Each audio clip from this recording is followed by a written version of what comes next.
Welcome into another episode of Always Talking Ball with Tyler Noe and Lance Barton. Our guest today has put in a ton of work this offseason to get us ready for the 2025 college football season with yet another tremendous magazine.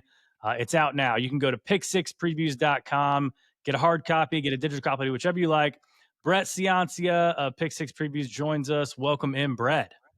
All right, Brett. Let's head down to the southeast part of the country where it just means more. Let's talk. It's our first stop's going to be in Tuscaloosa, Alabama. It's year 2 for Kalen DeBoer, coming off a disappointing season to Alabama standards. Missing the college football playoff and winning 9 games. Now he's got his boy, his stud play caller and longtime friend that he's extremely comfortable with, an offensive coordinator, Ryan Grubb, back calling plays for him. A talented but unproven quarterback with former 5-star Ty Simpson and a deep wide receiver unit that actually fits this system more, and a ton of returning production on the defensive side of the ball that was really, really good down that back half of the stretch last year and that back half of their schedule with defensive coordinator Kane Womack's swarm defense. What are your expectations for the Tide this year in year 2 of the Kalen DeBoer era? Yeah, I'm really high on Alabama, and actually last year I made my first trip down there, my first trip to any SEC game for that matter, and I was blown away by the game day atmosphere, by the tailgating, by the frat scene. I mean, I know we joke about it just means more, but after seeing that, I was thinking, man, it really does down here. It's crazy. So I encourage everyone to get down to some SEC games. I'm going to try and hit one every year, and really, what a one to start with. It was Alabama Georgia last year, and that was that great comeback game. The Ryan Williams catch and run. It was incredible. So anyways, looking forward to 2025. I like both the moves he talked about. I like bringing Ryan Grubb back. I think when you hire DeBoer as your head coach, you're kind of signing up for the whole package. You want to have that Grubb offense too. So you're finally going to get that.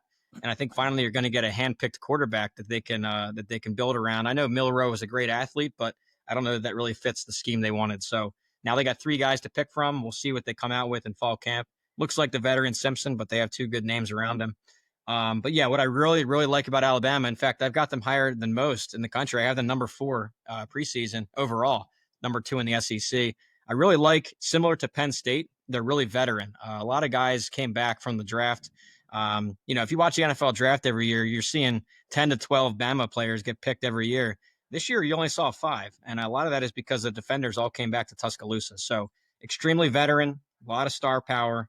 And I love the offensive coordinator hire. So I like Alabama to make it to Atlanta. Down in Baton Rouge, it's year 4 for Brian Kelly and LSU.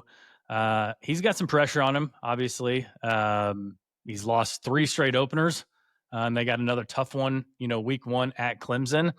And past couple of years, it's been offense and the defense has been slacking. I mean, they wasted a Heisman year with Jaden Daniels. Nussmeier puts up solid numbers last year. The defense improved a little bit in Blake Baker's first year as the defensive coordinator. But that passing game and Garrett Nussmeier, deep, talented wide receiver room, it should be great again. Can LSU get back to playing more complementary football, both sides of the ball? What's your ceiling for, honestly, an LSU team that I'm not like as high as I thought I would be on going into the season? Yeah, well, I think my ceiling's pretty high with them. I've got them number 10 in the country, number 4 in the SEC, and both of those numbers would imply probably a playoff pick. Mm-hmm. So depending on how the losses shake out and the strength of the wins and all that, but that's right in the playoff conversation as an at-large.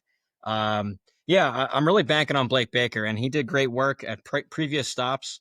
And last year, it wasn't the breakthrough I hoped, but it was a transition year, and he had an injury to deal with Harold Perkins, a do-it-all guy at linebacker. So I think with Perkins back, he's a surefire All-American, great linebacker core there. Blake Baker, number 2, is second year. And also, guys, number 1 transfer haul in the country. So you're already talking about a top 5 or top 10 recruiter every year. Now you're bringing in the number 1 haul of transfers in the country. I think that's going to go a long way. And then schedule-wise, I think it's important that 2 swing games that I see for them that might determine their fate are Florida and A&M. Teams I've got 4th and I think 6th in the SEC, or 5th and 6th in the SEC. Both of them in Baton Rouge. I think that's crucial. I think they can get to 10-2 or 9-3 and be a competitive playoff candidate. So that's what I've got for them. Great offense. I didn't even touch on the offense, but that goes without saying. It's going to be excellent. It's just a matter of how much gains they can get on defense. Yeah, Brett, we can't get out of the SEC without mentioning Kirby Smart and the Dogs. Last year was just a strange, uncharacteristic year for Kirby and this Georgia team.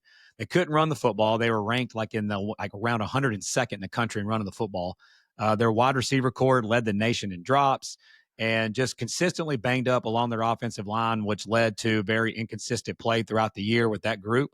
Defensively, at times, they would look like that Death Star defense like we're used to with Glenn Schumann and Kirby Smart, and we've become accustomed to under Kirby.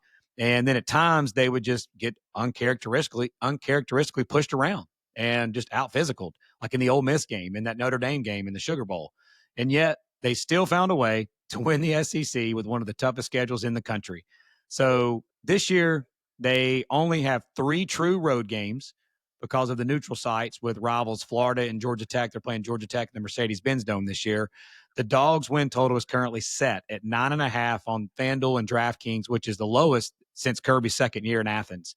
Do you expect to see more consistent play out of the Dogs this season?